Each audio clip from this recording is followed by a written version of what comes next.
हजारा के अवाम ने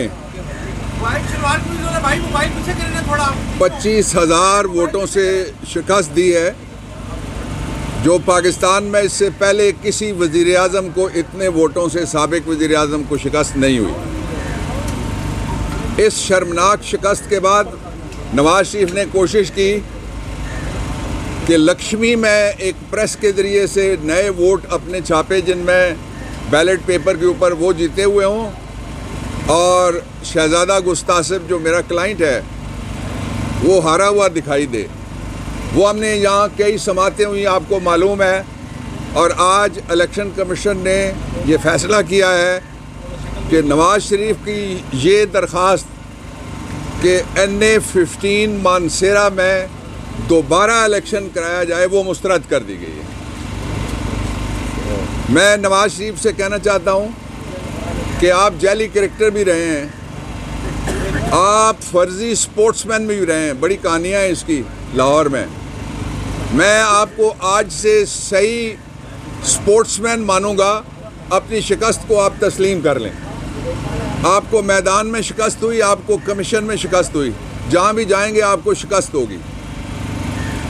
दूसरा ये है कि फौरी तौर पे हुकूमत इस बात पे ज़ोर लगाना बंद करे कि इजलास बुलाओ, इस बात पे ज़ोर लगाया जाए और इलेक्शन कमीशन फौरी तौर पे जो हमारी जीती हुई नशिस्तें हैं उनके तनासुब से सारी असम्बलियों में हमें जो ख़वातीन की नशिस्तें भी दे और जो माइनॉरिटी की नशिस्तें हमारी वो भी दे। और जब तक असम्बलियाँ मुकम्मल नहीं होती, ये आइन में लिखा हुआ है, तब तक इजलास नहीं बुलाया जा सकता। पंजाब असम्बली की तकमील से पहले जो इजलास हुआ गैर आइनी था, और मरियम नवाज़ की वजारत आला का जो ड्रामा था वो भी गैर आइनी था। इस ड्रामे का हशर वही होगा जो पहले हमज़ा शहबाज के वज़ीर आला बनने के ड्रामे का हशर हुआ था। इसलिए इनको शिकस्त तस्लीम करनी चाहिए आले शरीफ को। वो हमने शिकस्त नहीं दी, वो पाकिस्तान के लोगों ने शिकस्त दी है। इसलिए कि पाकिस्तान जब बन रहा था, मैं क्यों कहता हूं कि जो लोगों का मैंडेट है उसका एहतराम किया जाए। मैं इसलिए कहता हूं कि पाकिस्तान जब बन रहा था तो सूबा सिंध की असेंबली ने कहा था हम पाकिस्तान में शामिल हो रहे हैं, किसी ने फतह नहीं किया सिंध। जब पाकिस्तान बन रहा था तो सूबा बलूचिस्तान के जिरगे ने इस्तेसवाब करके कहा था कि हम पाकिस्तान में शामिल हो रहे हैं, किसी ने फतह नहीं किया था सूबा बलूचिस्तान।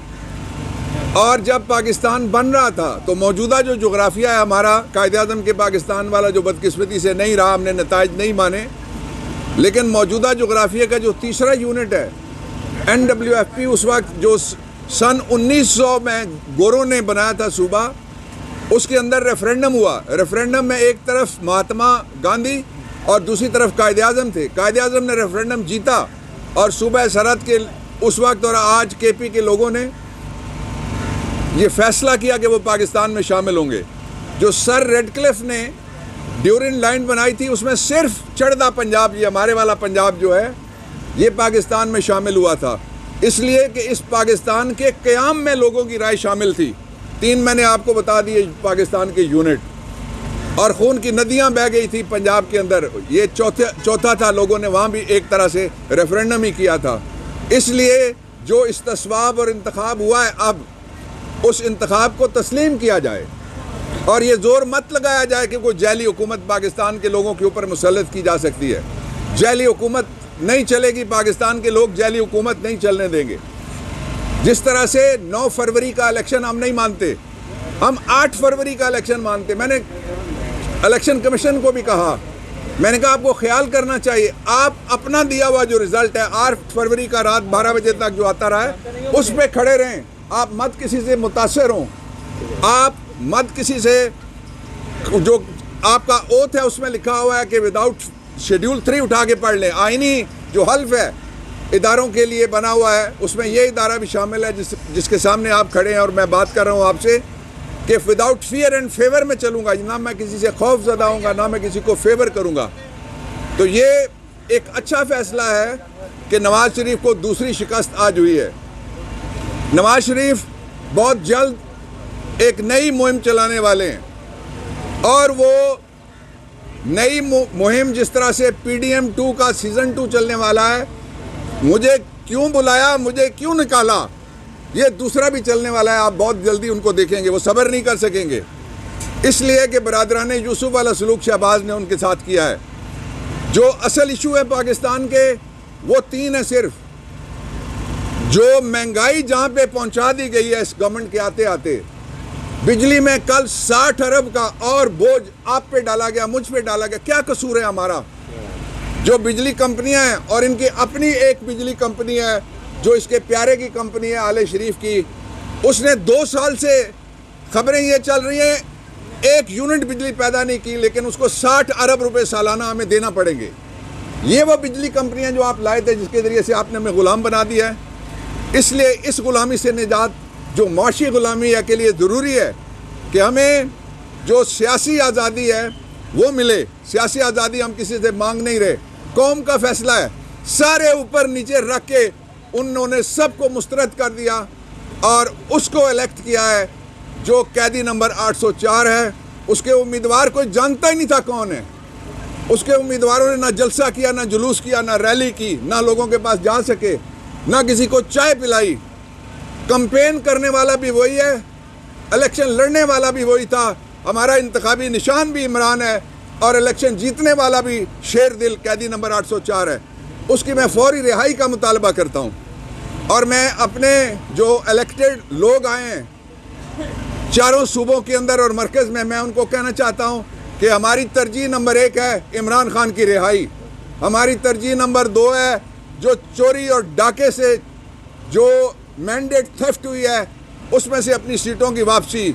और हमारी सबसे बड़ी तरजीह ये है कि पाकिस्तान के लोगों को ये जो महंगाई का जिन उन्होंने फिर आने से पहले ही बेकाबू कर दिया है, जब भी आएगा आले शरीफ तो उनकी जायदादों में तो इजाफा हो सकता है, लेकिन पाकिस्तान के लोगों के लिए कोई रियायत किसी जगह से और कोई आसानी किसी जगह से पैदा नहीं हो सकती। 2 बातें और बड़ी इम्पॉर्टेंट हैं, वो ये है कि अगर हमारी सीटें कौमी असम्बली में और सूबाई असम्बलियों में हमें दिए बगैर, असम्बली मुकम्मल किए बगैर कोई इलेक्शन कराया गया तो वो इलेक्शन आप याद रखिएगा, मैं बता रहा हूँ, चैलेंज हो जाना है। अवाम की अदालत में सबसे बड़ा चैलेंज है।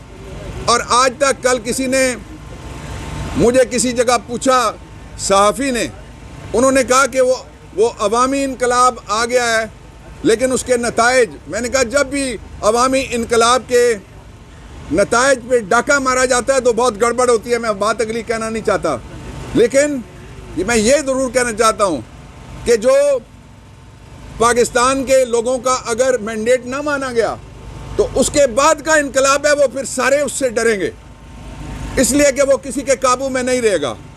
बदअमनी और अमन के दरमियान जो दीवारें चीन है, बदअमनी को अमन ख़राब करने की तरफ नहीं आने दे रही, उसका नाम भी कैदी नंबर 804 है, उसका नाम पाकिस्तान तहरीक इंसाफ। और उसका वो हम हैं जिन्होंने लोगों को ये बात बताई है और लोगों को समझा रहे हैं आज भी कि we believe in constitutional democracy in the country. हम आइनी जमहूरियत पे यकीन रखते हैं और आइनी जमहूरियत में डंडा और रोड़ा इस्तेमाल नहीं हो सकता। उसमें जो बैलेट की फतह है उसको बुलेट की फतह में तब्दील नहीं किया जा सकता। इसलिए ये ख़तरनाक खेल होगा फेडरेशन के साथ, और ये ख़तरनाक खेल होगा जिसमें से माइनस किया जा रहा है माइनॉरिटीज़ को। अभी मुझे